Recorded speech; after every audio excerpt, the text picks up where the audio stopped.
Good evening, Bahamas. You're tuned in to NB12, broadcasting from Cable 12 Studios on Robinson Road. Coming up tonight in news, a woman dies in an illegal smuggling attempt as scores of illegal Haitian migrants in poor condition are apprehended off the southeastern coast of New Providence. Bahamians ring in 39 years of independence with a grand celebration and a stern admonition. Plus, families of some murder victims band together for support. We've got those stories and so much more coming up. I'm Paige McCartney. Happy birthday, Bahamas. NB12 starts right now.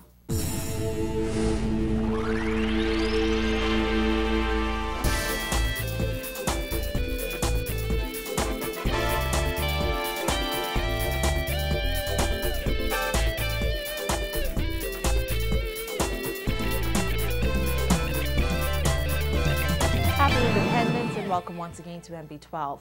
Well, as the country celebrates its 39th anniversary as an independent nation, the desperate attempt of a large group of illegal migrants to gain a better life in the Bahamas failed miserably this morning after a Haitian woman drowned and dozens of Haitian migrants were apprehended in the capital. Royal Bahamas Defense Force commander responsible for Operations Netley Martinborough said the apprehension began after a Haitian vessel was spotted near the Seabreeze Canal at around 8 a.m. Charisma Robinson was on the scene today. Here's her report.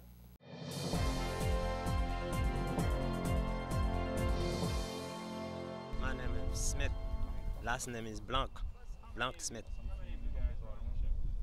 About 50 of us. What are you doing here? Well, we try to look for work, for civilize, because there's no work in Haiti. Haiti hard living. We fishermen's looking for better life. That illegal migrant was in one of the first groups of men, women, and children to be rounded up by officers this morning.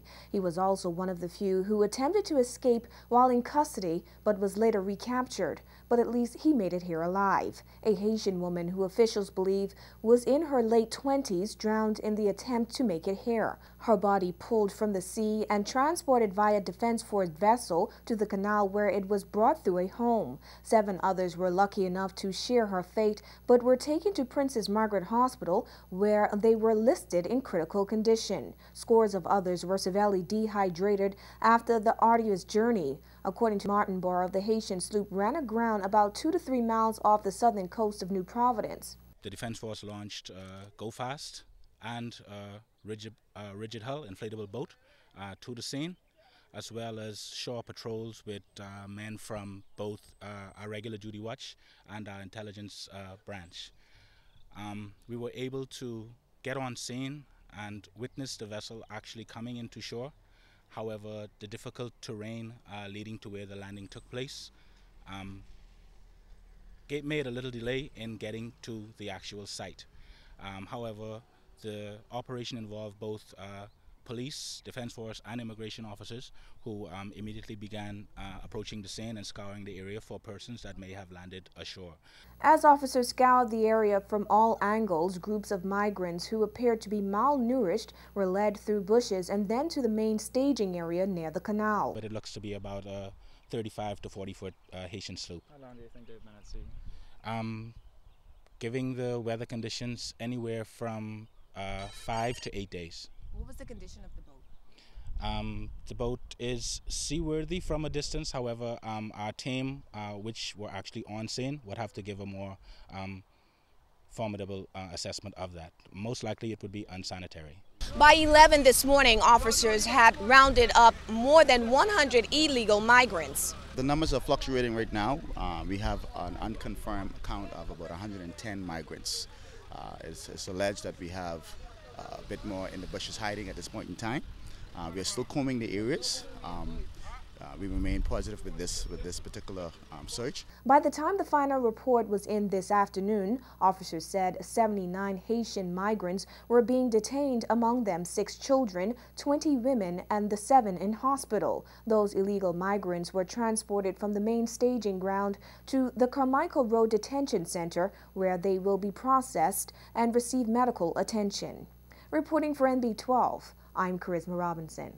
Well, thousands gathered on Clifford Park last night to celebrate the nation's 39th year of independence through an ecumenical service of Thanksgiving, celebrating Bahamian culture and progress over the past 4 decades.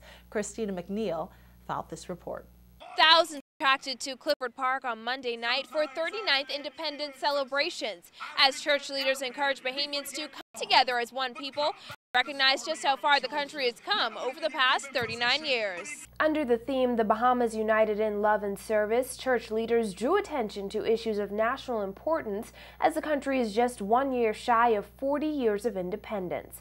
Over the past several weeks, church leaders have been the center of a debate on whether or not government should proceed with a referendum on gambling. Last night, President of the Atlantic Caribbean Union of Seventh-day Adventists, Pastor Leonard Johnson, reminded Bahamians that the debate is in fact just as old as the nation itself. The late Carlton Francis, then Minister of Development, on the issue of casino gambling, which he objected to, appealed to some of these qualities, especially for a young nation. That was 39 years ago. Now, 39 years later, where are we? Johnson says although uttered 39 years ago, the sentiments of the late Minister of Development, Carlton Francis, are still as relevant today. This as he asked Bahamians, residents, and parliamentarians not to resort to the easy way out and shortcuts. But now, 39 years later, are we off the ground? Are we going back? Or are we moving ahead? Mr. Francis, still speaking about casino gambling, said, I believe that there are alternatives, but no one will find these alternatives so long as they can find the easy way out. Apart from the question of conscience, I don't believe gambling is good for a growing nation.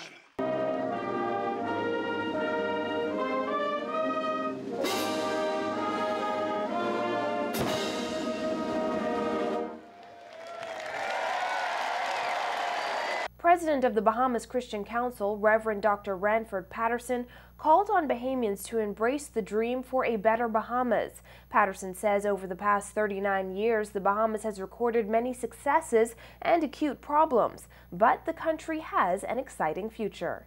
We have faced many challenges in our beloved country.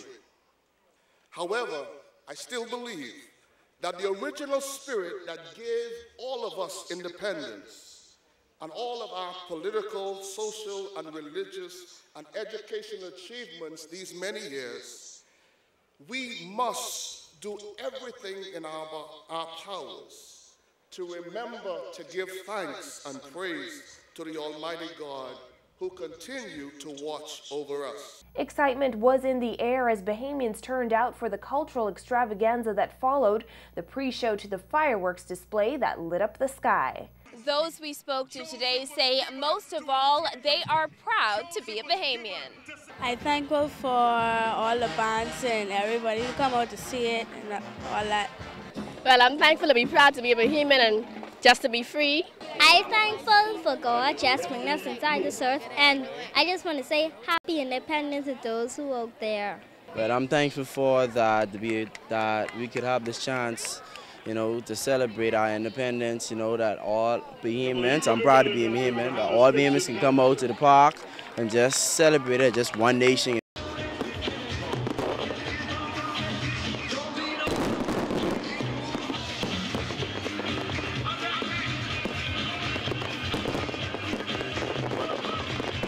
Reporting for NB12, I'm Christina McNeil. Well, United States Secretary of State Hillary Clinton congratulating the Bahamas on its birthday. In a statement released by the U.S. Embassy in Nassau, Clinton said she was delighted to send best wishes to the people of the Bahamas on behalf of President Barack Obama. She said this is an occasion to honor the country's rich history and culture as well as the many accomplishments of Bahamian people. The statement read that the Bahamas and the U.S. are united in a shared history, common values, and a commitment to democracy and human rights. And on this day, the United States stands with all Bahamians as a partner and friend. Well, today is a good time to test your knowledge of Bahamian events, figures, and symbols. And while we should all be able to identify the flag and its colors and their meanings, I bet many of you didn't know that the flag we pledge our allegiance to is the combination of many designs that were entered into a competition back in 1973. No single entry resulted in the current flag that we have, the national flag of the Bahamas. It was a number of entries, and it essentially was a composite of a number of entries plus. Well, Cabinet, of course, had the final say on exactly how the flag would be composed. According to J. Anthony McKinney, who was a junior officer on one of the subcommittees for Independence 1973, he said he remembers vividly the excitement that was in the air as July 10th approached. He said he's proud of the role he played as the public officer who sold the first productions of the national flag. If you got any of the newly produced national flags, you had to get them from me. If you were an agency that got it gratis, I would have receipted you in any event. If you were from some sector that paid, I would have received the money and receipted you for the flags. And McKinney said he never thought it at the time, but in retrospect, being a small part of Bahamian history was a singular honor. Coming up after the break, PLP Chairman Bradley Roberts hits back at the FNM's criticisms over board appointees, plus how murder tears families apart.